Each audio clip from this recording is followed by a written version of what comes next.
Thank you for being here. We're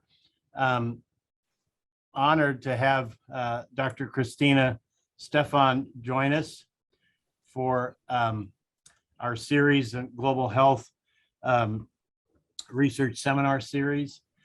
And I wanted to give a quick introduction.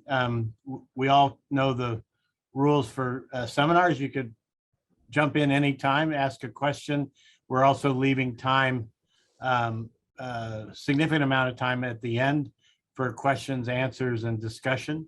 But Dr. Stefan said also, please jump in anytime to ask questions or comments.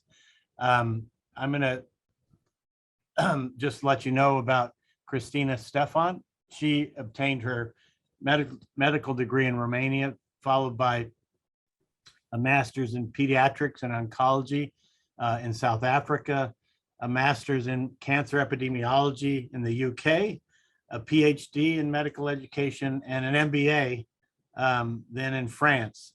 So she's, I think, addicted to education and has quite a resume in terms of her degrees.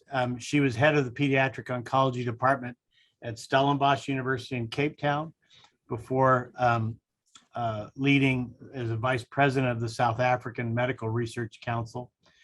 She was recently appointed as director of the Institute of Global Health Equity Research in Rwanda, providing leadership in developing the global health and oncology efforts there for young professionals. She's the founder of the African Cancer Institute and of the African Medical Research Innovation Institute. She's authored 3 books in oncology and is the first woman to be elected president of the African Organization for Research and Training in Cancer. So I said it was a brief introduction, but it's hard to do a brief introduction of Christina. So thank you and welcome, Christina, and I'll hand it over to you. And again, please, folks, jump in, and we'll have time for questions at the end also. Welcome. Good morning to you all, and thank you so much for your kind introduction. It seems that I'm really addicted to education and to learning. I really do like learning, and I really do like exams, and I try to challenge myself every single time. So thank you very much for your kind introduction. And I'm extremely happy that's me who is really honored to be here with you today, even if just virtually. And it gives me great pleasure to talk about a topic of great interest, not only to me, not only to Africa, but I think to all of us globally. And over the next 20-30 minutes or so, I'm going to share with you the findings of a study, of a survey, which was done recently in Africa. And the aim of this survey was basically to assess a baseline assessment of the readiness of healthcare systems in 6 African countries. But before going forward, I know during my, let's say, long academic career and many presentations which I have given, that the audience, usually the colleagues like to know what I'm going to talk about. They would like to know the structure of the talk before. So I would like to share with you from the beginning that my presentation is structured into 3 parts. The first one, it will be, let's say, I would like to share with you really shortly this time my journey in global health. And when I say shortly, it is shortly, only 3 slides. And why I decided about this first part, because sometimes a picture talks more than 1,000 words. The second part, which is again short, only 4 slides this time, is going to be a presentation of the background of the topic. In our case, it's obviously about the WHO Global Initiative on cervical cancer. And then, of course, the main structure of the talk would be about the findings of the survey. However, I mean, the findings are extremely important, and I try to choose the most relevant for the discussion today. But I think what is really the most important is looking at the solutions, at the recommendations, and the innovative ideas which we could together, and I'm challenging you from this point of view, to come up and brainstorm together how we could work together and how we could overcome the hurdles, some of the hurdles that I'm going to present here today. So my journey in global health started, I would say, after graduating in Romania and Eastern Europe. And shortly after finishing my internship, I moved to South Africa, and South Africa became basically my home country for the following, should I say it or not, 30 years. So we are talking about really a very long period of time. And indeed, I specialize in pediatrics and oncology in South Africa. And also from South Africa, I launched a number of initiatives, a number of projects, not only in South Africa, but in a number of African countries, various projects in education, research, and of course, community involvement in the community. As you can see here, for a short period of time, I moved from South Africa to Switzerland. And the reason for my move was a desire or an ambition to help in terms of looking for innovative solutions for diagnostics in cancer for low-mid-income countries, actually for Africa and then low-mid-income countries. And I have been asked to lead Roche, a prestigious pharmaceutical company globally, and with basically the intention of contributing to innovation and being in charge of these new diagnostic tests. And it seems that indeed I enjoyed global health, because one place where I did not work and I was still interested very much in low-mid-income countries, especially Southeast Asia, I moved and I was responsible for about 1 year and a half of 18 countries, so Asia Pacific, again, innovative solutions, oncology, and in my case, with a special interest in education and research in Southeast Asia.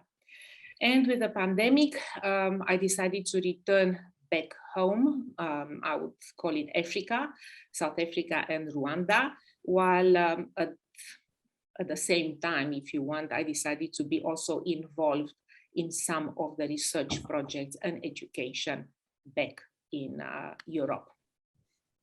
Maybe for those not very familiar with Africa, I decided to include this map, and the blue dots that you are going to see from the north to the south and from the east to the west are the places where I worked, or basically where I was involved in projects, different type of projects, as I have mentioned, such as education, teaching in many different places in Uganda, Kenya, Zimbabwe, and so on, being part of examining bodies, establishing for the first time the first twinning programs between two African countries, Namibia and South Africa, research and community involvement. And interestingly enough, while I was preparing for my presentation, I did find, let's say, one of my first presentation given to NCI in 2010, so basically 12 years ago, called Fighting Cancer in Africa, Why Africa and Why Now? And that was just immediately after the International Affairs Office was established in NCI, the National Cancer Institute, of course, in Washington, DC. NCI, which now the International Office is really very much involved in Africa. And before moving to the next slide, most probably you are going to see quite a number of pictures of children from Africa. And some of them, they were my patients. And the explanation is relatively simple, and this is due to the fact that despite my diverse interests, put it that way, from national cancer control plans, working for WHO, or being involved with AFCON in Africa, at the end of the day, I must be honest, I still remain a pediatric oncologist. So this is why children are part of the pictures are here. And also, if we talk about cervical cancer, of course, we talk about mothers and children as well. One last slide about the introduction is about aortic. So aortic is the African Organization for Research and Training in Cancer. For those who do not know it, I like to call it the ASCO of Africa. Maybe it's a big name, but it's an organization which brings us all together from all corners in Africa. So from education, research, advocacy, so every single one who has a special interest or has an interest in Africa. And as you can see, I added that I was the first woman president of aortic, 2015 to 2019, so initially elect and then president. And I'm talking about that not really about the title and about the recognition, which of course it is of significance to me. But I think the most important thing that I would really like to transmit and to send is the fact that this title perhaps opened the doors to many, many other African women on the continent and show them that it is possible to lead this organization in what I also like to believe in a previously male-dominated world. And indeed, after me, we had a male president, and now there will be 2 women president, African president, who will take the organization, I would say, even one step further. So I end this short journey in global health, which, as I said, I started it maybe more than 30 years ago, even if at that moment in time, global oncology wasn't well defined. We weren't talking about global oncology, and maybe we didn't have a definition, but really involvement everywhere, trying to make a difference, started many years ago. So we are moving now towards the topic for today, and before sharing the results, of course, all of you do know about WHO and the call of WHO in 2018, so almost 3-4 years ago, for a world free of cervical cancer. So the intention of the WHO was to try to eliminate one of the major public health problems in the world. And they proposed, I would say, ambitious targets by 2030. And those are presented in this slide. And I'm sure you are all aware about the 90% percentage that we would like to achieve for all girls to be fully vaccinated before the age of 15. But also we know in the context of vaccination that we are not going to see immediate results. So the results of the vaccination might take much longer, 15, 20 years or more. So from there, the need to screen as many women as possible, 70%, again, I would say quite ambitious in a specific age group, because the screening could give results, I would say, much, much faster, and obviously could stop the progression of cervical cancer to invasive cervical cancer, which is much more difficult to be treated and much more costly.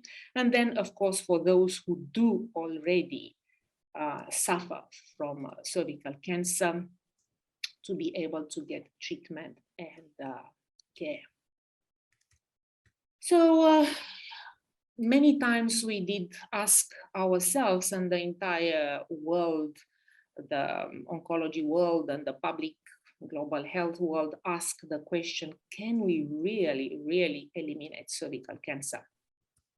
And I do ask the same question from the African point of view, knowing that 19 out of 20 countries, so basically just Bolivia made it into this group.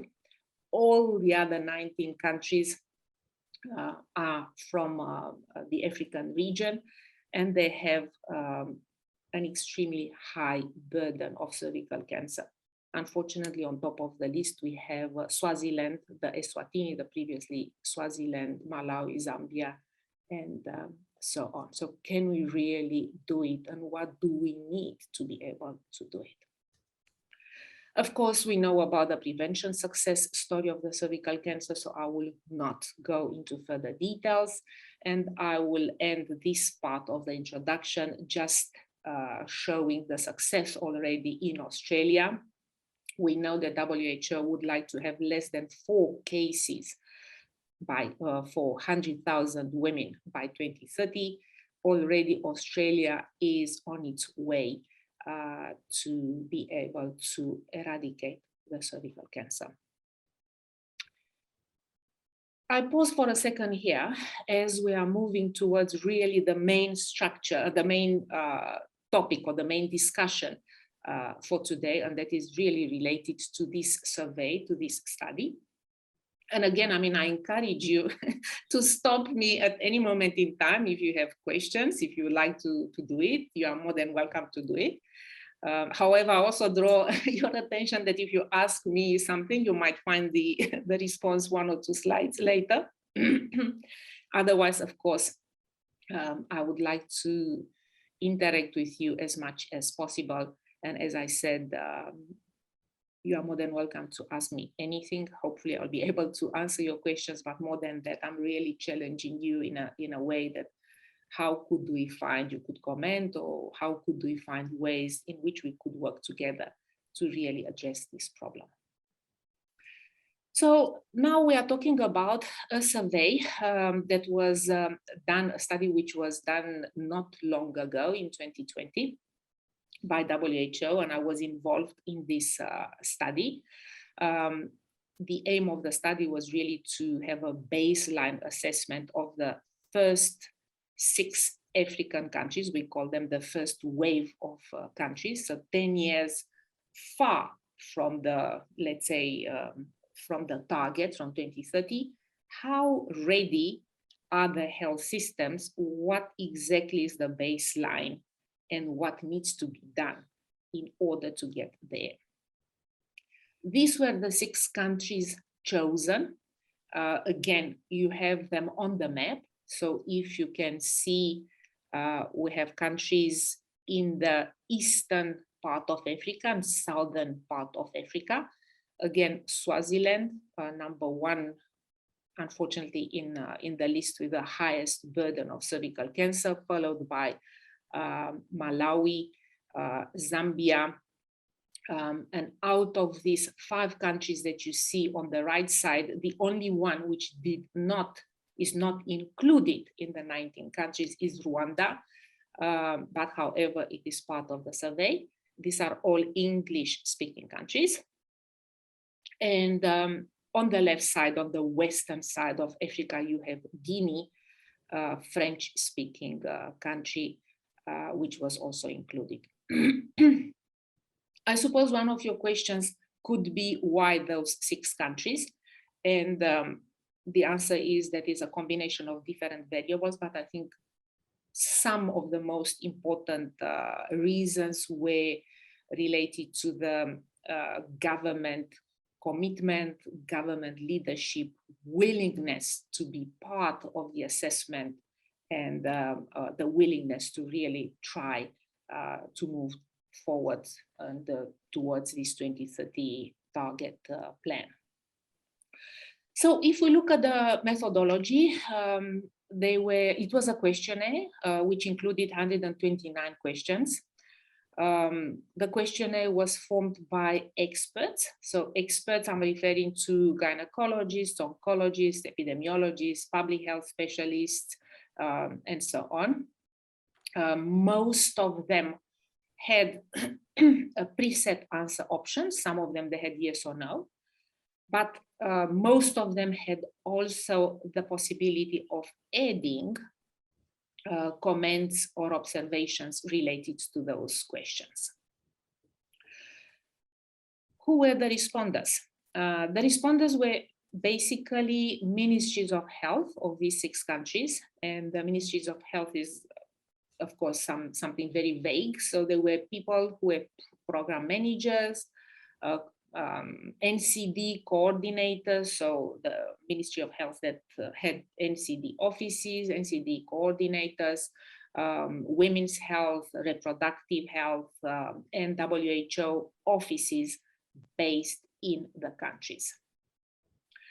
My contribution consisted, one, not only in analyzing all the data. You can imagine 129 questions, and they had multiple options. We are talking about maybe thousands of answers, but not really. That is the main contribution.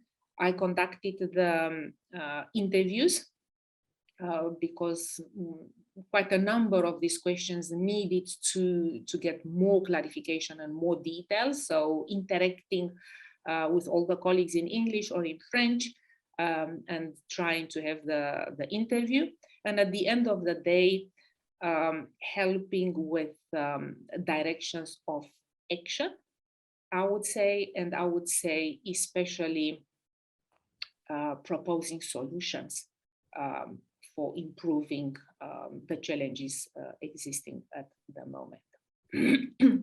If we talk about the findings, again, as I said, it was an extremely comprehensive report, findings on demographics, on burden of disease, registry, government and management, equipment, laboratory services, personnel, training. I was especially interested in training. Where are we in terms of training and what can we do about that? And then obviously in terms of prevention, from primary prevention, secondary prevention, and obviously tertiary prevention. So let me share now with you some of the findings. Again, I did choose, I think, some of the most relevant ones. Again, these findings are not yet published. I have just finished the second draft of, there will be 2 papers and already sent, and hopefully we are going to publish soon to share with other African colleagues and to share with the others. Again, trying to see, because there will be some common elements, how we could really work together. So looking at the readiness of healthcare systems, we look at the population, female population, the number of women living in these first wave countries, which is considerable. As you all know, in Africa, more than 50% of the population is represented by women. And of course, it's a young population as well. But what I would really like to pause and to draw your attention is on this statement here. And let's say at the first glance, you might say, okay, what is so special about it? And what I would like to draw your attention is about this estimation. Again, perhaps nothing uncommon, because most of the countries do estimations. We all know about GloboCan 2018, 2020. We all know about IARC, International Agency for Research on Cancer, belonging to WHO, which does a great job in providing the estimation. But one of the questions to these colleagues in these 6 countries was related to registries. Do you have a registry? Do you have a population-based registry? Do you have an office? Do you have? And interestingly enough, almost all of them, they responded positive. But when asked about reporting the numbers, none of these offices reported the real numbers from their countries, but rather preferred to present the estimations from GlobalCan. I found it quite interesting, and I tried to understand the reasons why would they still use estimation if they have functional registries. Perhaps not something surprising, the fact that data on invasive cervical cancer screening or vaccination was not centralized. Again, perhaps nothing surprisingly that most women live in rural areas in all 6 countries. But out of this slide, I would like to ask or to draw your attention to the correlation between HIV-infected women and their education. And again, if you look at Swaziland, the Eswatini, the previous Swaziland, which still has a high percentage of HIV females, all ages, almost a third, right? And their level of education, which is very high, compared from another point of view with Guinea, which has a low percentage of HIV infected, but a very low education level. And of course, there are quite a number of possible responses, religious and civic, societal, and so on, which could explain this correlation of these 2 countries. From the registry data, again, I think the age standardized incidence of cervical cancer in the country surveyed remains high. So when I say remains high, it's 2 to 3 times higher than the average figure. Uganda and Rwanda may be an exception. And also the mortality figures, they high, excluding Rwanda, which again, I said did not make the list of the 19.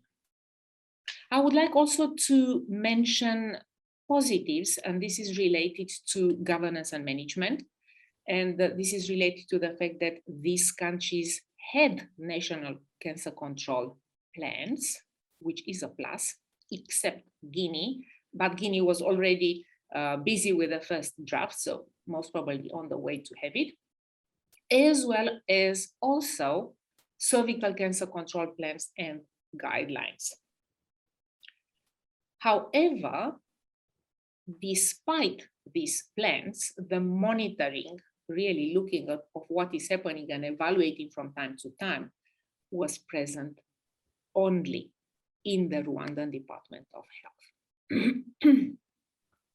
Let's look shortly at the prevention. So primary prevention, as we really know, it is extremely important. We have a great success story, and that is in Rwanda already, where they achieved 98% of young girls before the age of 15 to be vaccinated between 2011 and 2018. Continues, I think they're at around 89 or 90%, if I remember correctly, with the vaccination. And if you look at all the other countries, Malawi also did quite well, introduce the vaccination. And one tip for the other countries were the fact that it was introduced in the national immunization program. Uganda did relatively well. Zambia, which also entered the vaccination in its national immunization plan in 2019, managed to reach, I would say, an acceptable percentage. Not as good, I would say, as Eswatini and Guinea, not yet introduced the HPV vaccination. And if I remember correctly, I think Eswatini had still some challenges regarding the inclusion in the Gavi program due to several reasons. So if we talk about secondary prevention, of course, the main method of screening remains the visual inspection with acetic acid in all 6 countries at all 3 levels. Despite the fact that WHO has a number of guidelines and is renewing the guidelines, and HPV testing is definitely one of the preferred methods.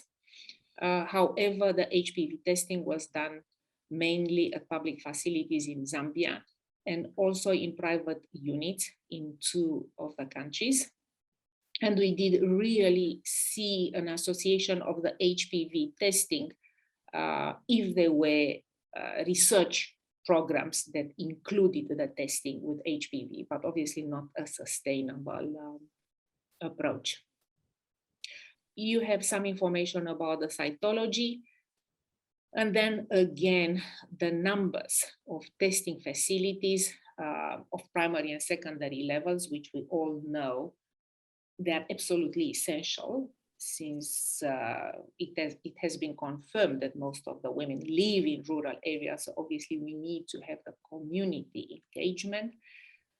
This number differs greatly from 1.5 in Guinea to basically 5 times more in Uganda, and almost 10 times more in Rwanda. The survey included also knowledge about colposcopy, biopsy, and histology. Of course, it goes into a lot of details, especially technical details to be analyzed. But one of the conclusions was that no primary centers offer such services. Moving forward at the tertiary prevention, perhaps there are even more concerns here. And the concerns are really related to the training and the presence of the specialists, those who could offer complex surgery, such as a radical hysterectomy. Again, I'm drawing your attention between Zambia and Uganda, a great difference between patients treated curative, 70 to 30%. And one could say perhaps the waiting time was too long in Uganda, but that was not the case.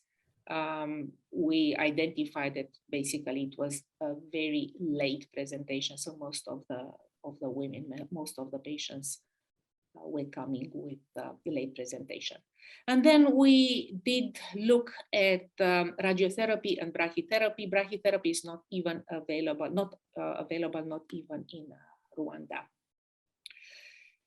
On this slide, the only thing that I would like to mention is not about the absence of PET facilities or brachytherapy, because in the meantime, we are involved in another study looking at brachytherapy, radiotherapy, and the opportunities of working together for addressing regional problems of cervical cancer.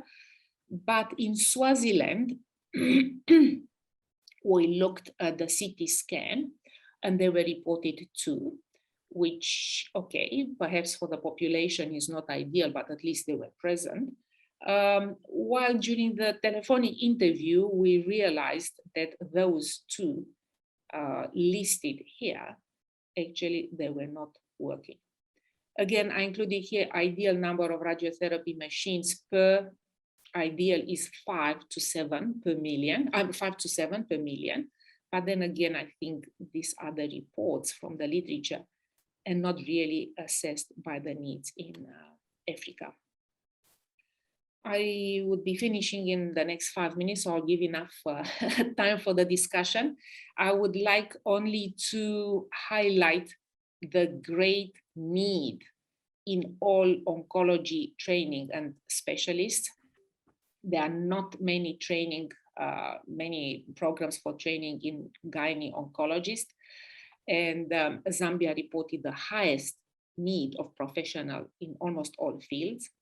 And one, I would say, perhaps old topic or old knowledge that we have is the lack of pathologists. the ratio is only between 0.5 to 0.5, one pathologist for between 0.5 to 4 million inhabitants, depending on the country. And then again, at the moment, as far as we know, there are only 18 courses to train pathologists. So it would take us, I think, a number of many years, several centuries, until we will be able to provide all the training needed.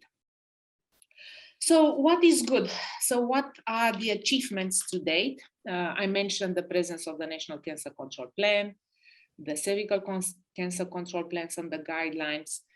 And one thing that I would also like to mention as remarkable or as an achievement, the fact that 4 of these countries surveyed had measures to develop e-health facilities, and they had e-health units. And of course, we can talk much more about the tumor boards, about the fact that mobile phones are quite popular in Africa, and about the number of studies that we have done using this technology. Improvements are needed. Again, Guinea, absence of chemotherapy, brachytherapy still need to be developed. Radiotherapy needs to be developed. And then I added on the slide some, I would say, extraordinary costs for radiation and linear accelerated for Africa. Telepathology, again, we talked a lot about that. Point of care HPV testing and telehistopathology. They are not a luxury anymore, appear to be a necessity. There are still the hurdles for having an HPV testing in Africa. Hopefully, there are a number of solutions in place to be able to overcome. And then again, as solutions, we mention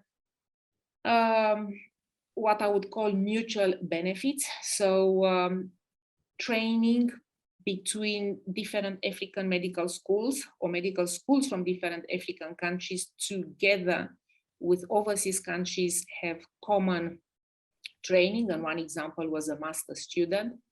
Another solution obviously will be having international specialists to work for limited periods of time. And I call them mutual benefits because I see a win-win situation where colleagues could come and really learn from Africa, because Africa still has a lot to offer and there are many opportunities where we could contribute. And of course, Africa would benefit from the expertise of the experts. I did mention the need for these countries. Again, there are a need for few hundred radiologists, anesthesiologists, radiographers, thousands of lab technologists. So we need to think perhaps out of the box, what can we do?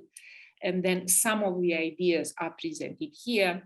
And definitely I'm looking forward to hear your opinion and your points of view of how we could really address the problems. So regional medical schools, perhaps, you know, that would be an opportunity to have a standardized curriculum, because in different medical schools in Africa, the curriculum differs. And of course, the qualifications are not all recognized.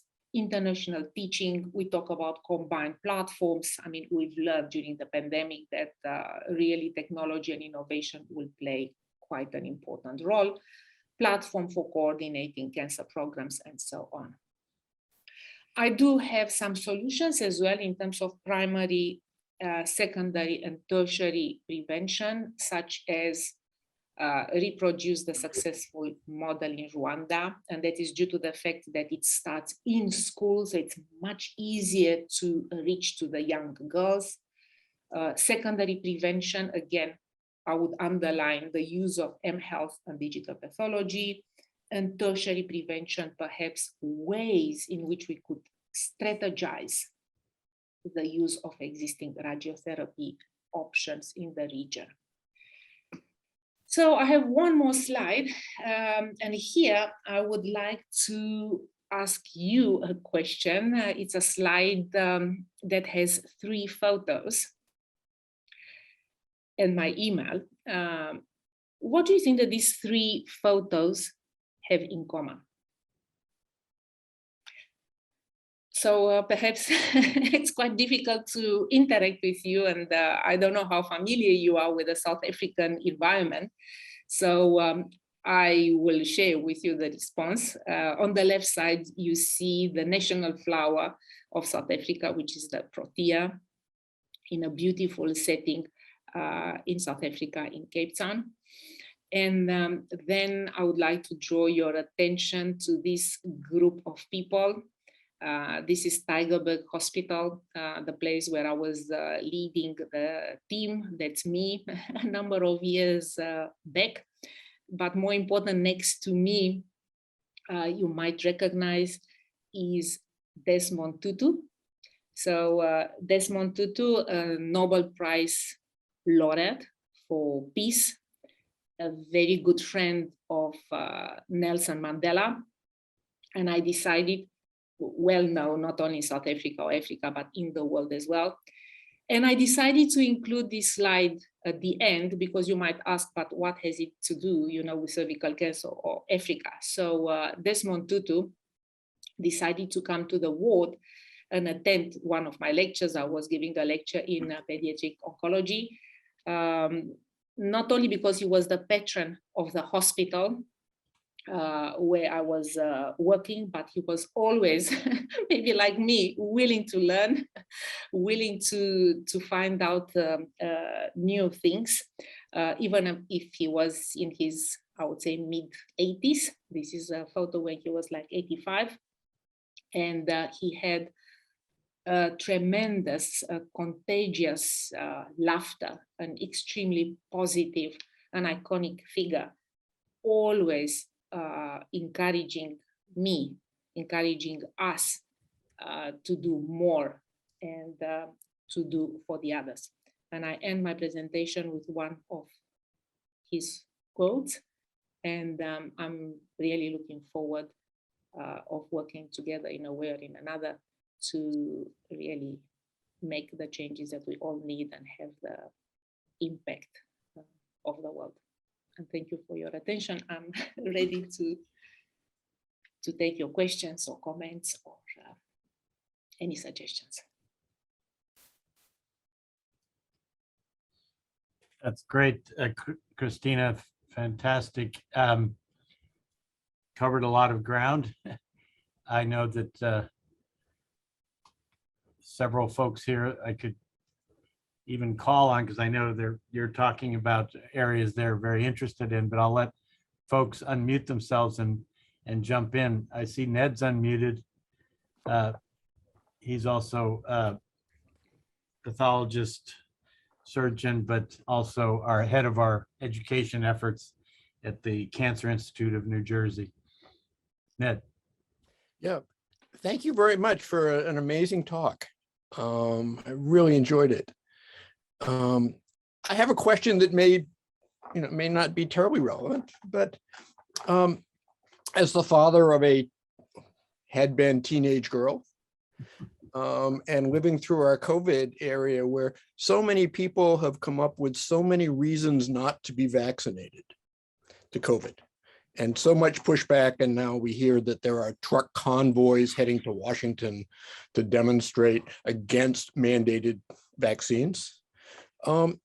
Do you have, in your experience, which has been broad and across multiple countries, do you have resistance to vaccination that is really standing in the way of a proven,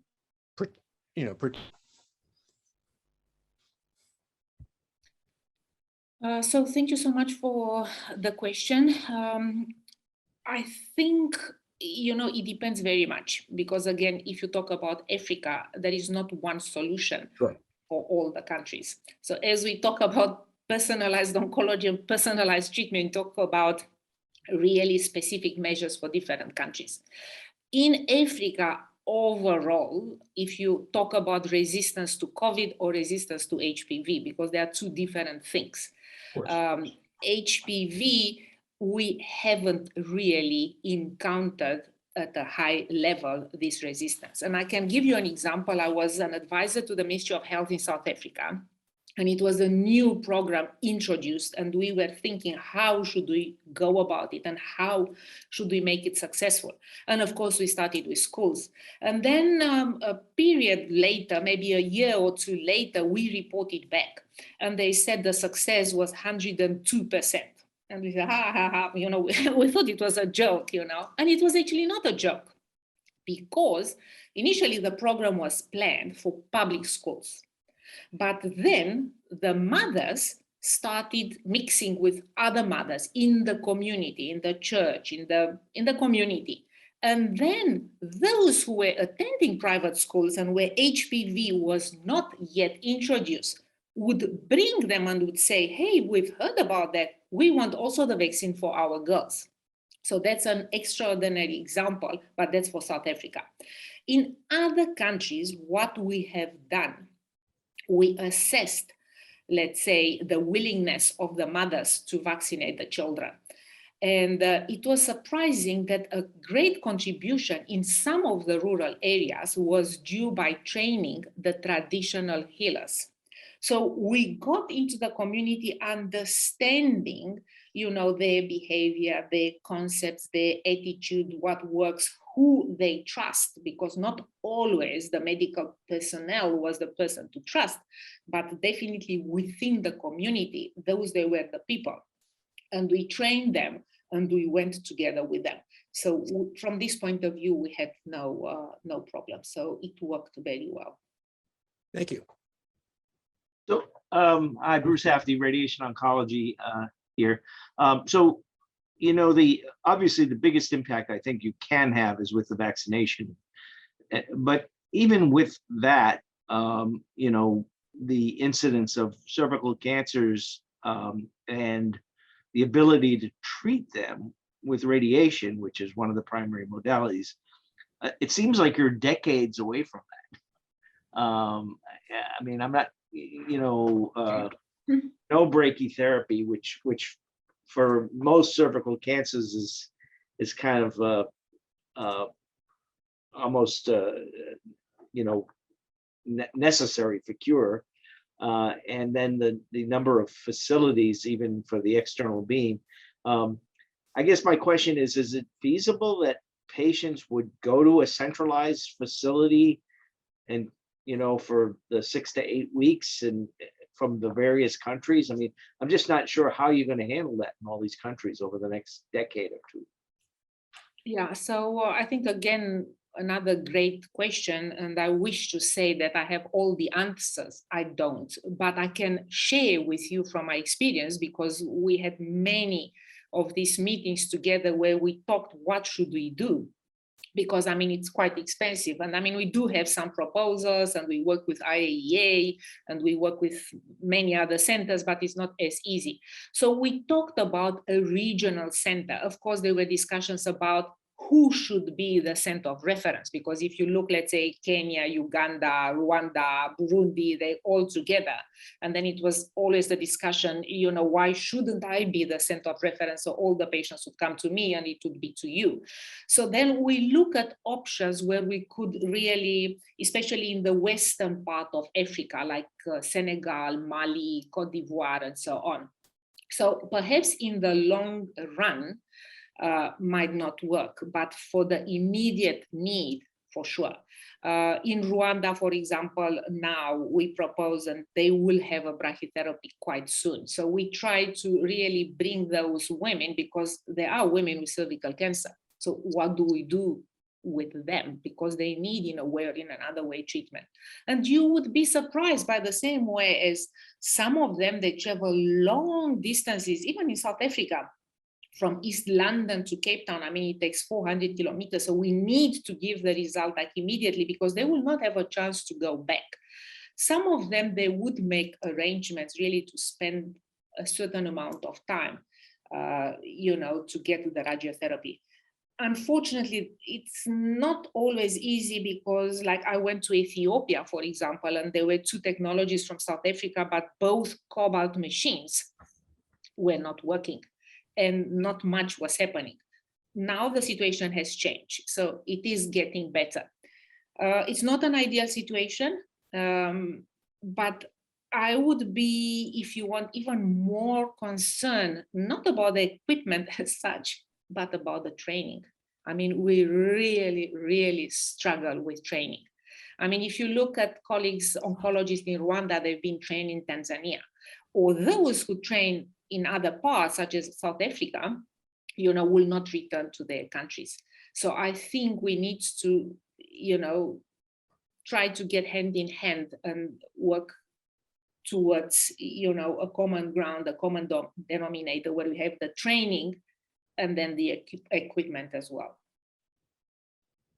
I hope I answered your questions. I mean, I wish to be able, you know, to come up with answers. And I mean, the answer would be really, you know, get more equipment. But then I don't think this is the only solution. I think it's a much more comprehensive approach. Again, we have a bioethicist, head of our bioethics center, population bioethics on, but even in the shadow of losing my good friend Paul Farmer, the Butaro Hospital, cancer hospital in Rwanda, that Partners in Health helped create, and Christina's aware of it. Again, they don't have access to a brachytherapy or to a machine that works in Rwanda, so they have to choose which 20 women per month get a slot to go to Kenya. And the ethics of who do they choose?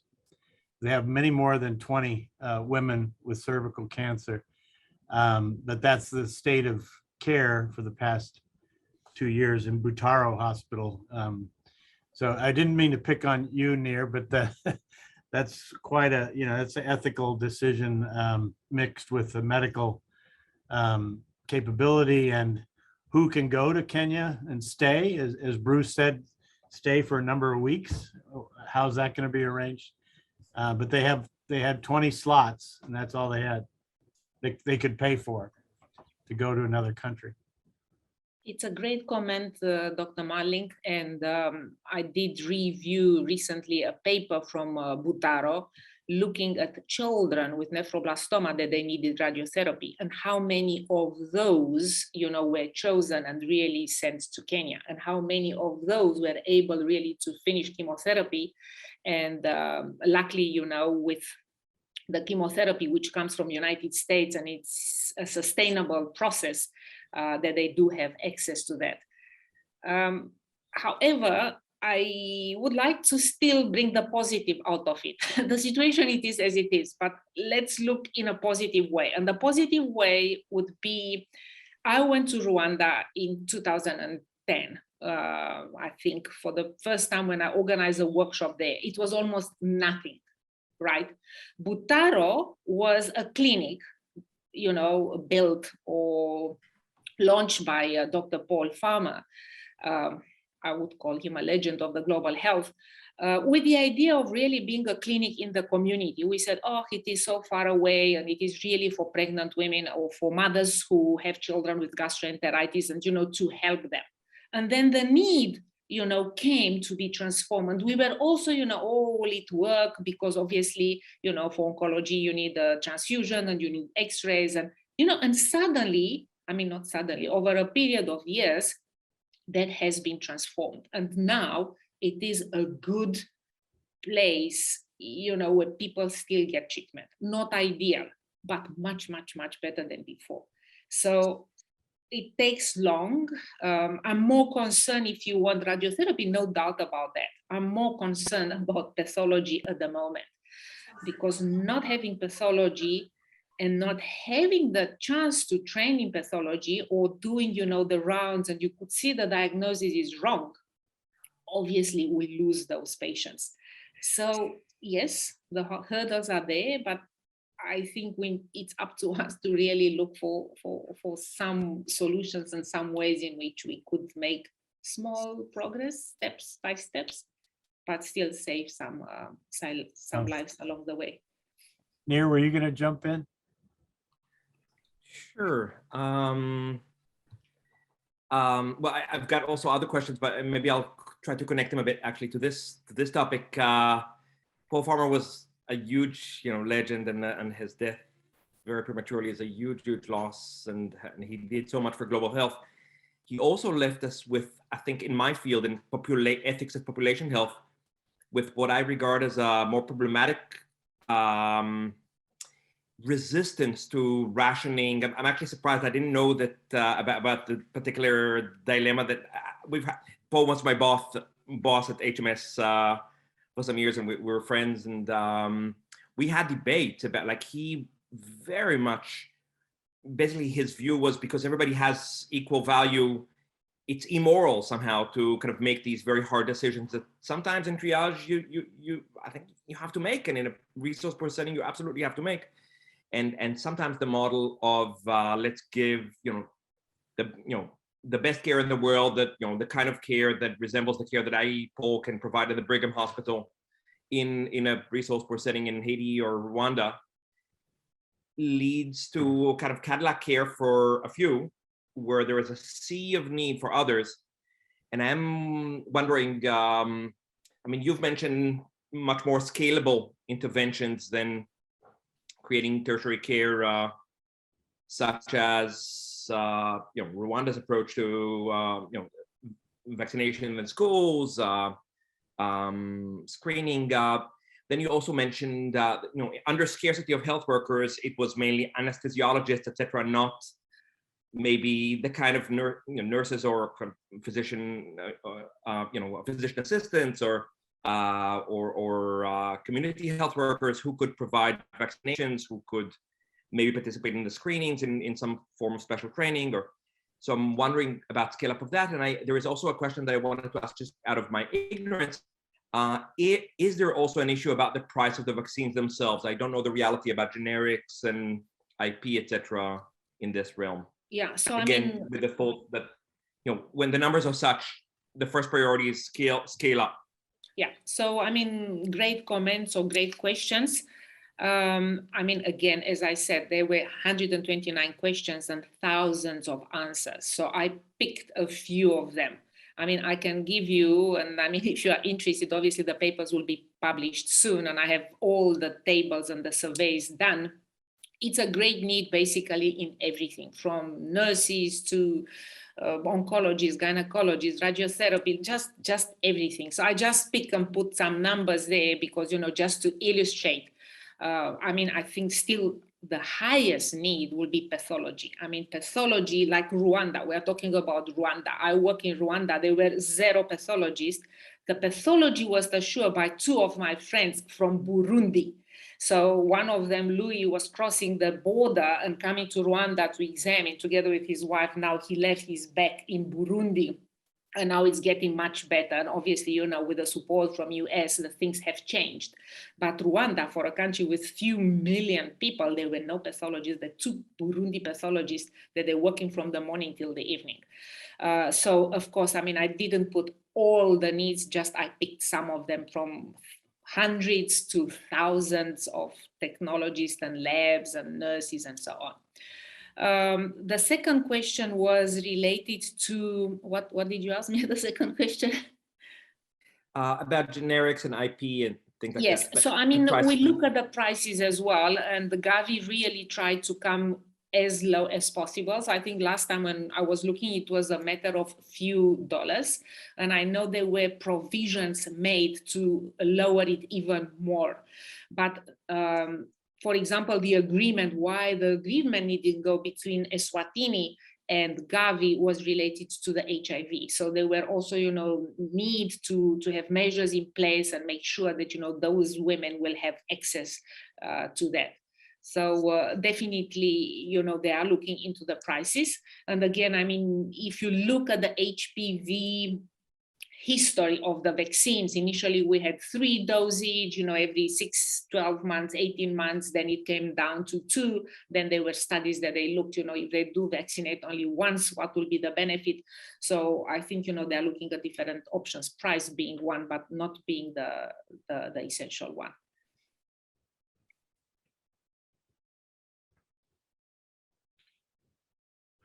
Great. So we have Janelle Billig. She's had a lot of experience in Tanzania and is here on staff. Janelle, jump in. Oh, yeah. Thank you for your wonderful presentation. I guess my question was when you were surveying countries, I'm curious what you saw as the more successful models in regards to like more siloed cancer programs versus integrating it with other primary healthcare and screening programs, and were there any takeaways from your survey about different country approaches, or which was a more successful model to invest in? Yeah, so I think, again, as I said, the countries, they have different ways in which they organize, let's say, their NCD offices or their cervical cancer control plans or their national cancer control plans. Definitely what we did see that works is usually trying to combine and get several offices together. Like, for example, if you talk about vaccination, it's not only vaccination for HPV. So we have seen that if we introduce this into a general immunization program, the chances are much higher. We have seen that. I helped as an advisor to several ministries of health, and we did see that, for example, if offices in NCD or cancer control will work together in maternal health or reproductive health, then the success will be definitely much more. So complementary offices working together, but trying to reach the same goal. I mean, we can talk about childhood and immunization and the mobile units now. We also have seen that instead of just going for example, just for the care of the mother, it will be so much better if you have mother and child. So now we have these all mobile units where the mother goes and, we could screen for, that was again in Rwanda, one of the first mobile, while Agnes was the Minister of Health, we proposed the mobile units to go and do the screening in breast, do the cervical screening in breast, and also look at the children. So look at the children in terms of the health, in terms of the immunization, and obviously from our point of view, the warning signs for childhood cancer. And then I can talk even more about that if you have time. We've done some studies looking at the knowledge and the education between these groups and how they could really be integrated. So the community was the essential element that brought the things together. So that's great. Thank you. Thank everyone. We're over a little bit over time now, but so people will be dropping off if we just don't say thank you right now to Dr. Stefan, Christina. Thank you so much. I urge people to also you gave your email to be in touch with you if you have questions, but also the studies you've done. If you Google your scholarly works, it'll also bring up some of the studies you've talked about. We look forward to seeing the results of this survey, multi-country survey. And thank you again for your time. And thank everyone for coming. I see Dr. Schwander applauding. Thank you, and have a lovely day. Thank you. Thanks again, Christina. Thank you. Take care. Appreciate everybody. Thank you.